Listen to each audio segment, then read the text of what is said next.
लेकिन पहले उन दो चेहरों के बारे में जान लीजिए जिनके ऊपर लेह हिंसा को भड़काने के आरोप लग रहे हैं। और इनमें पहला नाम है सोशल एक्टिविस्ट सोनम वांगचुक का, दूसरा नाम है कांग्रेस पार्षद फुनसोक स्टैनजिन सेपाक का। आरोप है कि प्रदर्शन के दौरान कांग्रेस पार्षद ने भड़काऊ बयान दिए। सोनम वांगचुक का नाम तो आप सबने सुना होगा, वो लद्दाख के हैं और पूरे देश में मशहूर हैं।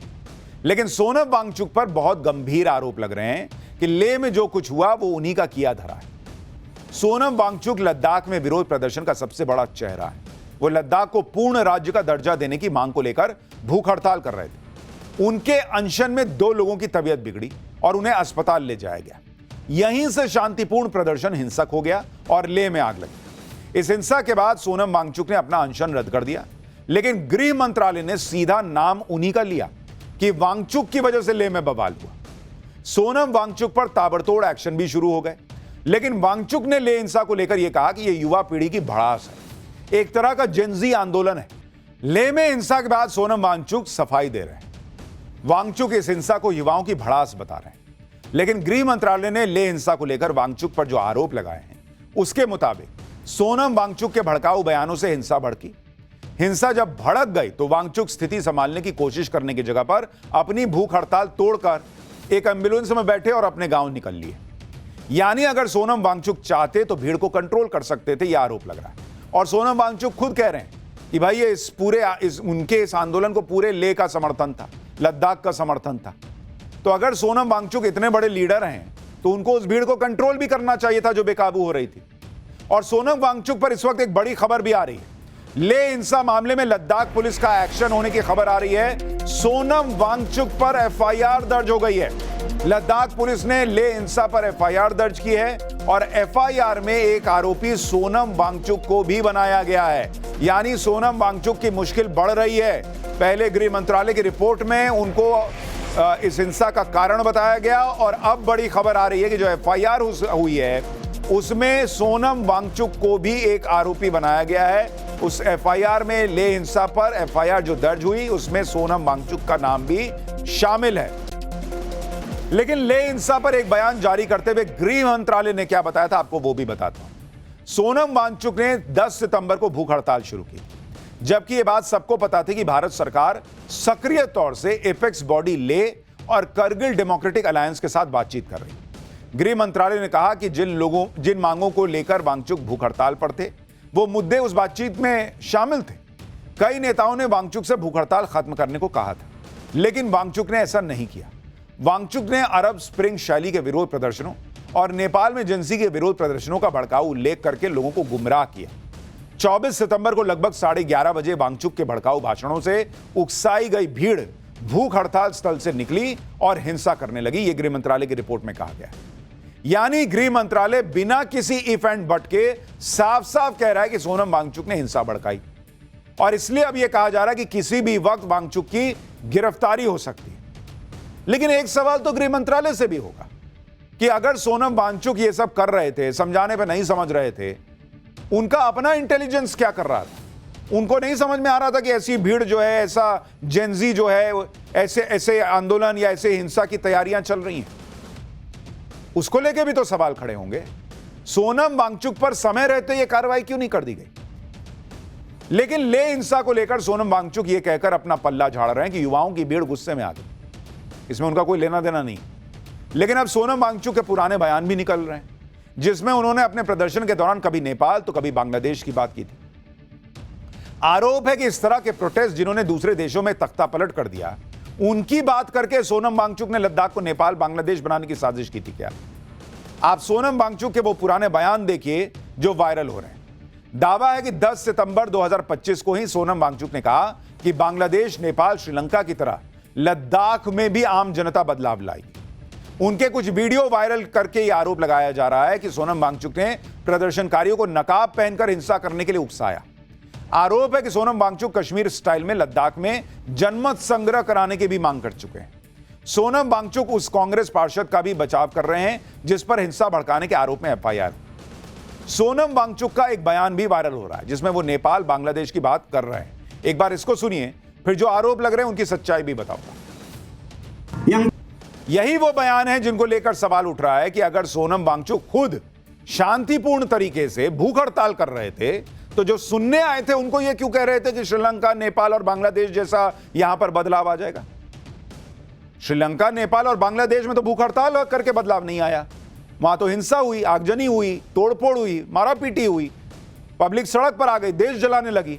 तो जब आप अगर खुद भूख हड़ताल में विश्वास रखते हैं तो जो सुनने आए थे उनको उन देशों का उदाहरण क्यों दे रहे थे? यह सवाल पूछा जा रहा है।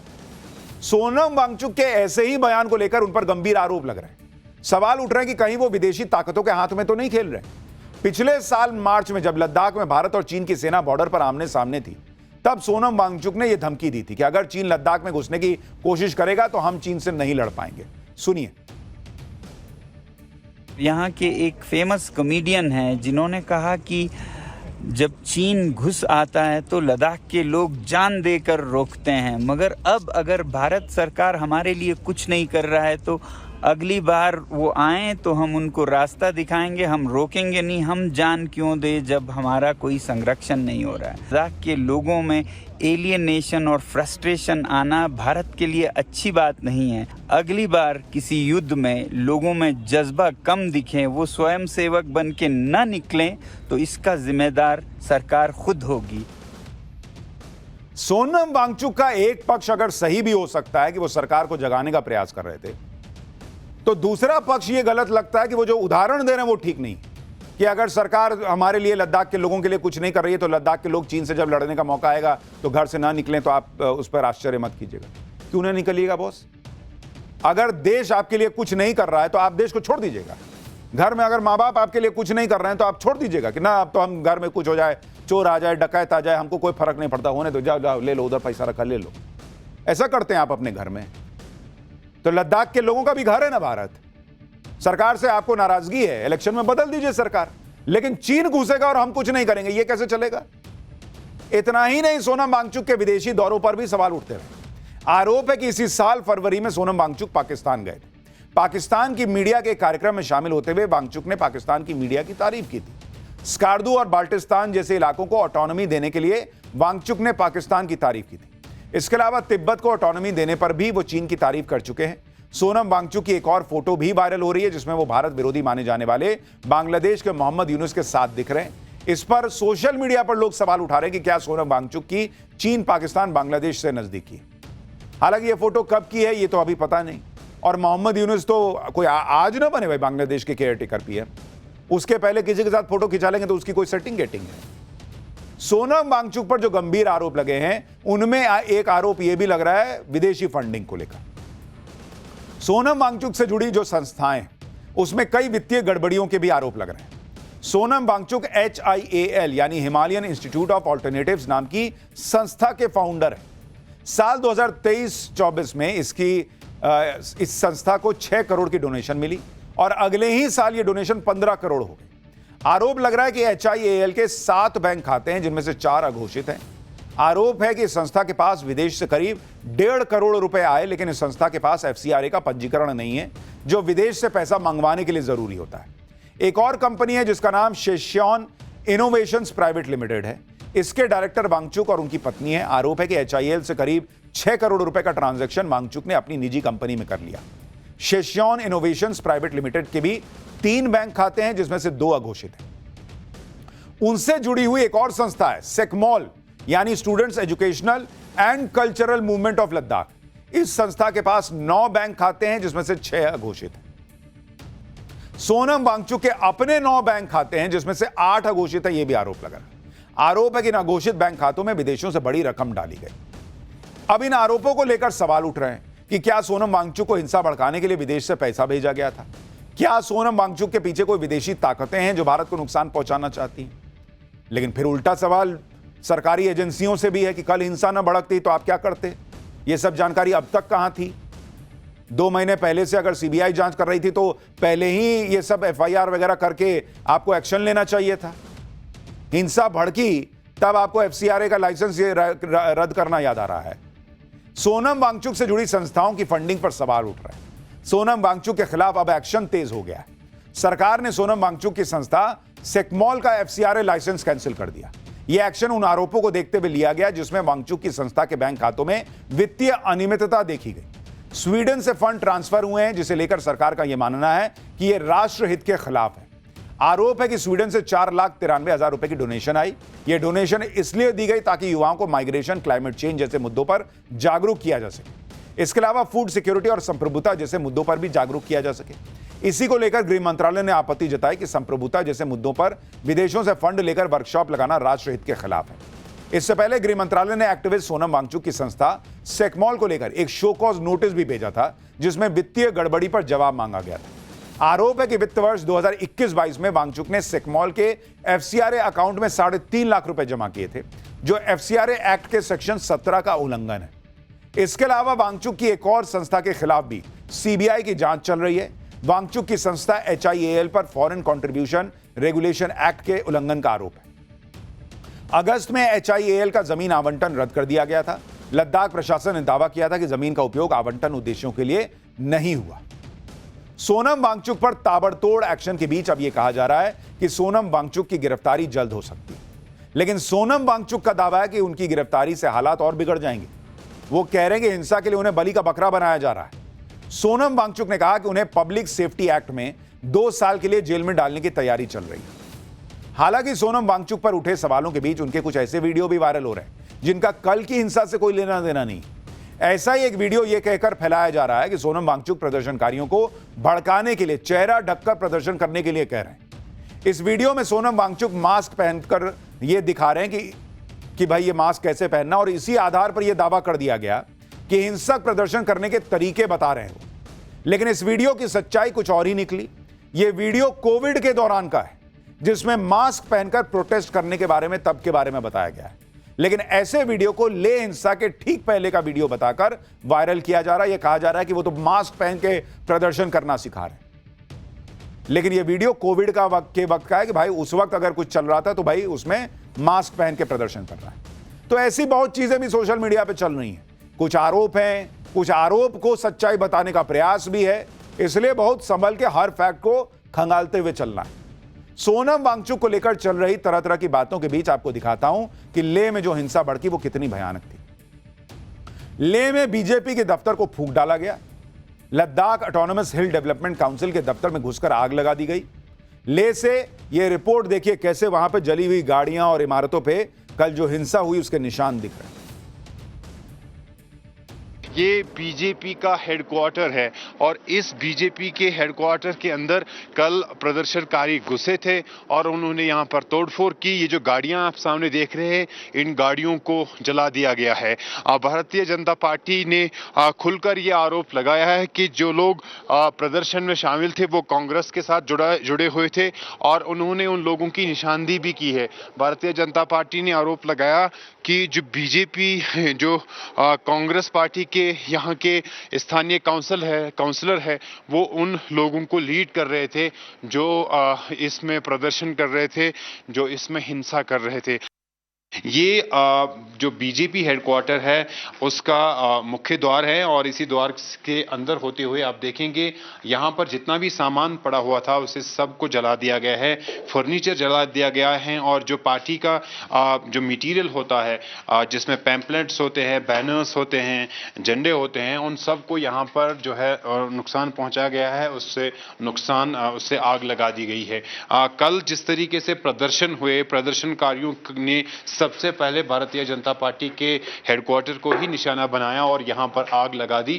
यहां पे जो फर्नीचर है उसकी तोड़फोड़ की और आप देख सकते हैं कि किस तरीके का और किस तरह से यहां पर जो है डैमेज हुआ है। इस पूरी बिल्डिंग को जो है इसमें आग लगा दी है और यहां पर जिस तरीके का भी सामान पड़ा हुआ था उससे जला दिया गया है। और तो जो लोग भी ये कह रहे हैं कि भाई युवाओं में गुस्सा था, उनसे एक सवाल है कि इस देश में संविधान के तहत गुस्सा निकालने का एक ही तरीका दिया गया है बॉस, और वो है इलेक्शन में जाकर वोट देने का। कि अगर आपको गुस्सा है, आपको लग रहा है कि चुनी हुई सरकार हमारे हिसाब से नहीं कर रही है, तो आपको जाके वोट देना है, आपको जाके आग नहीं लगा देना है। और इसलिए सवाल पूछे ही जाएंगे जब ऐसी तस्वीरें आएंगी।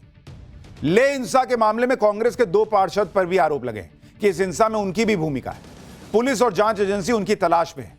सूत्रों के मुताबिक वो अग्रिम जमानत लेने की कोशिश कर रहे हैं।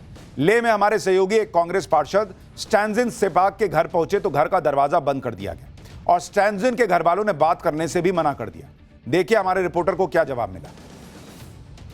हम इस समय ले अपर में हैं और यहीं पे घर है कांग्रेस काउंसलर का, जिनके खिलाफ आरोप ये हैं कि वो इस प्रोटेस्ट को लीड कर रहे थे। भारतीय जनता पार्टी के लीडर अमित मालविया ने एक एक्सपोस्ट के जरिए क्लेम किया और फोटोग्राफ्स डाल दी कि कांग्रेस ले के अपर के जो मेंबर है वो इस प्रोटेस्ट को लीड कर रहे थे। ये उनका घर है और लद्दाख पुलिस आप देखेंगे वो भी लगातार इस एरिया से गश्त लगा रही है और कोशिश की जा रही है कि जो काउंसलर स्टैंजिन सेपा है उसको इन्वेस्टिगेशंस में शामिल किया जाए, उसको बुलाया जाए, उससे। इधर ले हिंसा को भड़काने वालों के खिलाफ ताबड़तोड़ एक्शन हो रहा है। दूसरी तरफ विपक्ष के नेता इस हिंसा के लिए नरेंद्र मोदी को घेर रहे हैं। जैसे अरविंद केजरीवाल ने लद्दाख को लेकर एक लंबा चौड़ा सोशल मीडिया पोस्ट किया और कहा कि देश के लोकतंत्र को बचाना है तो इस तानाशाही के खिलाफ अब चुप नहीं बैठा जा सकता। आज लद्दाख की लड़ाई कल पूरे देश की लड़ाई बन सकती है। इसी तरह इंडी गठबंधन के नेता फारूक अब्दुल्ला भी हिंसा को यह कहकर जायज ठहराने की कोशिश कर रहे हैं कि ये जो युवाओं का गुस्सा है उनके दिल की आवाज है। फारूक अब्दुल्ला ने कहा कि सरकार जल्दी ही बातचीत का रास्ता निकाले, फिर से चिंगारी ना लग जाए। सुनिए क्या कह रहे हैं वो। बातचीत का रास्ता जल्दी से इख्तियार कीजिए, इंतज़ार न कीजिए कि फिर से इसमें चिंगारी लग जाए। मैं नहीं समझता हूँ इसमें कोई जमात है जो इसके पीछे है, क्योंकि आप ये कहेंगे कि ये बाहर से आ रहे हैं। मैंने पहले भी ये देखा है, जब भी यहाँ कुछ होता था कहते ये बाहर से आ रहा है। बाहर से नहीं है, ये वहाँ के लोगों की आवाज़ है, दिलों की आवाज़ है। वो अब ज़्यादा इंतज़ार नहीं करेंगे। कांग्रेस कहाँ से आई? कांग्रेस तो वहाँ 5,000 क्या 10 आदमियों को जमा नहीं कर सकती। ये कांग्रेस का नहीं है, वहाँ लोगों के खुद के दिलों की आवाज़ है। किसी के ऊपर उंगली मत उठाइए। इंडी गठबंधन के बाकी नेता भी हिंसा को सही ठहराने के लिए मोदी सरकार को घेर रहे हैं, कांग्रेस का बचाव कर रहे हैं। इंडी गठबंधन के नेता कह रहे हैं कि कांग्रेस अगर आंदोलन कर रही है तो आंदोलन करना कोई गलत चीज नहीं है। जेनजी सड़क पर है तो आप उनको गुनहगार क्यों ठहरा रहे हैं? सुनिए इंडी गठबंधन के बाकी नेता क्या कह रहे हैं। बिल्कुल ऐसा है कि यहाँ जो कुछ होगा ना वो सब कांग्रेस पार्टी कर रही है। मोदी जी कुछ नहीं कर रहे हैं। मोदी जी सिर्फ आरोप लगाने बैठे हैं। जब मोदी जी खुद प्राइम मिनिस्टर नहीं थे तो जो जो बातें उन्होंने बोला है उसके सब उल्टा कर रहे हैं। वो ऐसा नहीं है कि सिर्फ आप जो है आप आरोप कांग्रेस पे करते हैं। कांग्रेस अगर आंदोलन कर रही है तो आंदोलन करना कोई गलत चीज नहीं है। जिस सड़क पर है तो आप उनको गुनहगार क्यों ठहरा रहे हो? उनके ऊपर क्यों गोली चला रहे हो? ये भारत के सीमावर्ती राज्य है, खास करके चाइना बॉर्डर है। वहां के युवाओं को आप शांत नहीं कर सकते, उनका आप समाधान नहीं कर सकते। आप काहे के विश्वगुरु? काहे के? जनता आक्रामक है, जनता के मन में असंतोष है तो बाहर आ जाएगा। आप उनको दबा नहीं सकते। गोलियां घटिया आदतों से बाज आए भाजपा। अपनी असफलता नहीं बताएंगे कि केंद्र की सरकार है आपकी, केंद्र शासित है, वहां आप नियंत्रण नहीं कर पाए। आप ही ने तो राज्य का दर्जा छीना था जम्मू कश्मीर का और आज कांग्रेस पे इल्जाम लगा रहे हैं। देखिए जेनजी के प्रदर्शन के नाम पर यह जो हुआ वो गलत हुआ। इस देश में हिंसा की कोई जगह नहीं है बॉस, ये क्लियर कट है। जिसके मन में जितना भी गुस्सा हो आप ये आगजनी नहीं कर सकते। आप इस तरह से किसी का दफ्तर किसी भी पार्टी का आप फूंक नहीं सकते। जेनजी हैं तो उतरिए, आप पार्टी खड़ी कर लीजिए, आप चुनाव लड़िए। अगर आपको लगता है आप वोट देके सरकार बदल दीजिए, लेकिन आप आग लगा देंगे, हिंसा कर देंगे, ये नहीं हो सकता। लेकिन दूसरी तरफ सरकार से भी सवाल है कि बार बार अगर ऐसी घटनाएं हो रही हैं, जेनजी का आंदोलन को कुछ नेता भड़काने का प्रयास कर रहे हैं तो उन पर एक्शन कब होगा? इंटेलिजेंस कहां तक ऐसा कुछ हो सकता है? ये सवाल तो पूछा जाएगा।